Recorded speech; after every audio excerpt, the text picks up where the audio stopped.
Disneyland is closed. No Disneyland. Whoa, what would I do? Oh my God, breathe, be calm, chill out. Chill out, it'll be okay. There's other things to do. You live in Southern California. There's lots of things going on, but I want to go to Disneyland. Hey friends, Disneyland is closed. Well, technically, there are two Disneylands that are closed. Not the one that we enjoy here in Southern California, but over in Shanghai and in Hong Kong, their Disneyland parks are closed. Which led me to start thinking, what would it be like if our Disneyland was closed? And not just for a day, for 60 days. America is privileged, California is spoiled, and Southern California, we're brats. We have unlimited Disneyland, this thing that people plot and plan out vacations and wait a whole year for. We wait till Tuesday to attend and sometimes complain that that doesn't come fast enough. With having unlimited Disneyland, it was hard for me to imagine someone not having any at all. Or even worse, having it and then having it taken away from you. Because it's hard to imagine the scope of something that's not affecting you at all. When something feels like somebody else's problem, it's easy to ignore it because it's their problem and not yours, making it easy to ignore it and go about your way. Shanghai Disneyland Park closed on January 25th, 2020. It's now been closed for a little over 30 days, and it's going to be closed for 2 months. 2 months, no Disneyland. Probably like many of you, when I heard that Shanghai Disneyland was closing, I thought, wow, that's bad. That would suck. And I went about my business. But after drone images popped up over on Twitter from Dong Dong, at name here, I don't know how to say that. I'm not going to even try to say that. Seeing these empty photos of Disneyland Shanghai, it really started to make me think about the idea of what it would be like to have no Disneyland or a park right down the street from you that's closed that you can't go to. These photos made something that was intangible very relatable to me. Shanghai Disneyland Park opened on June 16th, 2016. Seeing the empty street Mickey Avenue, the park's equivalent to Main Street, USA. A vacant Gardens of Imagination, the hub of the Shanghai Park. A fantasy land with no children in it. Fantasyland is the park's largest land themed to Disney animated films.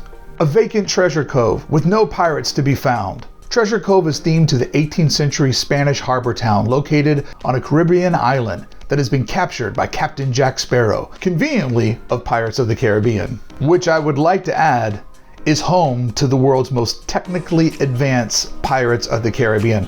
The main reason why I would want to go to Shanghai Disneyland is to ride that ride. Wow. Adventure Isle with zero adventure happening. Adventure Isle is the park's counterpart to Adventureland and Tomorrowland that's simply just waiting for tomorrow. And you comment below, is Shanghai's Tomorrowland sadder than Anaheim's? I want to vote no. Disneyland Anaheim's is still open, but I vote still sadder. Tomorrowland is the park's futuristic themed land. Unlike the other Tomorrowlands, this version does not have Space Mountain, but instead is home to Tron's Light Cycle Power Run, an indoor Tron-themed roller coaster that is soon making its way to Walt Disney World for the park's 50th anniversary. Toy Story Land, where I guess maybe Andy's on location because everyone has gone away. No one is moving. Andy. The Toy Story franchise themed land is the park's first expansion, opened in 2018. Shanghai Disneyland has over 11 million visitors a year, making it the 8th largest park in the world, a number the park has been able to gain in just a few short years. Disneyland Anaheim wouldn't see 11 million guests a year till 1978. 20 plus years after it had been opened. Shanghai Disneyland, with the huge population of China, has been able to set this benchmark in just a couple of quick years. Imagine Disneyland being closed. It's hard for us to imagine. In fact, it's been 6,470 plus days since the park last closed. And in Disneyland's history, it's only ever had 3 unscheduled closures. The first time Disneyland ever closed was November 25th, 1963, for a national day of mourning due to the assassination of John F. Kennedy. Nearly 30 years later, it would close again in 1994 after the Northridge earthquake.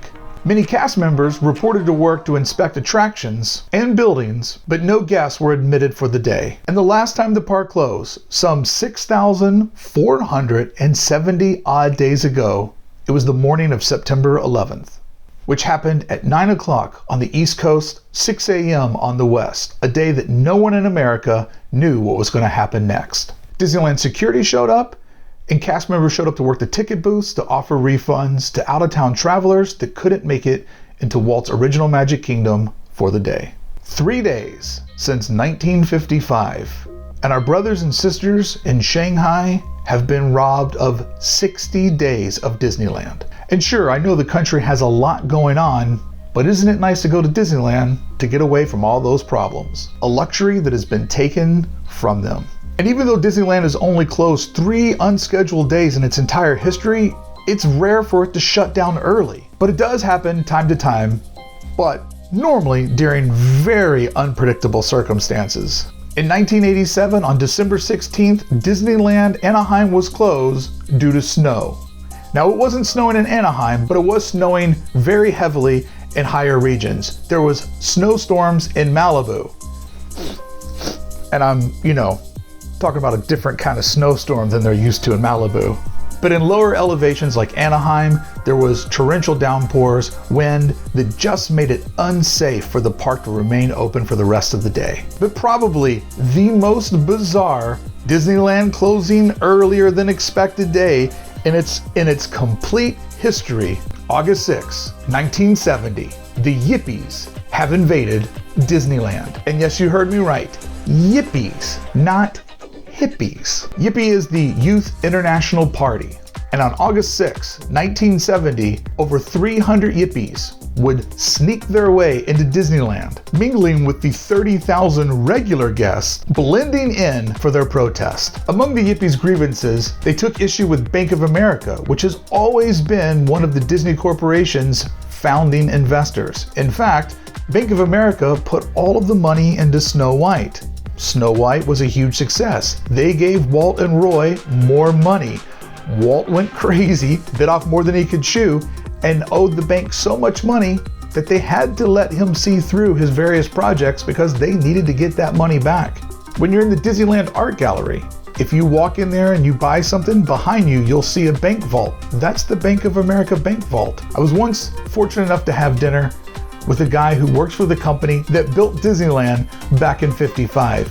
He explained to me that that vault will be there long after everything else. In fact, his words, if a bomb was to drop on Disneyland, I can guarantee you that safe will still be there because we've looked at every way possible to remove it and it's not going anywhere. The Yippies were mad at Bank of America not for funding Snow White, but its apparent role in financing Vietnam. It's funny how Disneyland, this escapism from reality, has been affected by the assassination of presidents, domestic terrorism, and terrorism that's happened in America. The Yippie standoff resulted in the park's complete shutdown. There was a showdown around 5 p.m. on Main Street, USA, between the Yippies and Disneyland riot security that they had brought in for the day.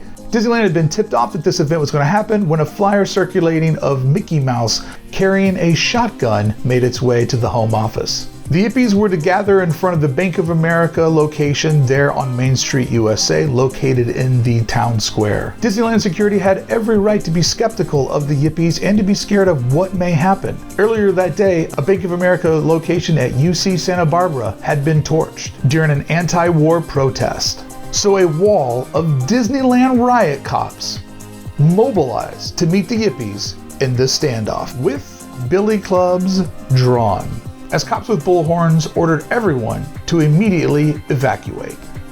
That is crazy. Young people protesting the Vietnam War, and they took it to Disneyland. Simpler times. In the early years, the park was often scheduled to be closed on Mondays and Tuesdays during the off-season. Sweet 1985. Disneyland would move over to a 7-day-a-week schedule. allowing guests to show up at Disneyland 365 days a year. Not having to worry, is the park open today? Can we get in? Martha, are they selling tickets for Tuesday? Yes, they are. Yes, they are, Martha. But now I would like for you to try to imagine this thing that we have constant access to. What would it be like if it were closed for 2 months? If the park were to close today and we would lose all of March and all of April, what would that mean to all of us that are citizens of Disneyland? No new parade, no magic's gonna happen, no food and wine festival for people to complain about. Avengers Campus pushed back and possibly put on pause. And many of the future plans of the park put on pause or even canceled, taking 2 months of revenue out of the budget. It's been speculated by the media and fans that the closing in China could very much affect the stateside parks and their operational budgets for future expansion and various projects. And if that seems far-fetched or the sky is falling, just remember when Paris didn't go as planned, how America took it on the chin for that one. Paris. Will the coronavirus take out the human race? I don't think so. I doubt it. Will it close Disneyland, the original, an international destination not only for citizens of Disneyland, but citizens of the globe? It better not.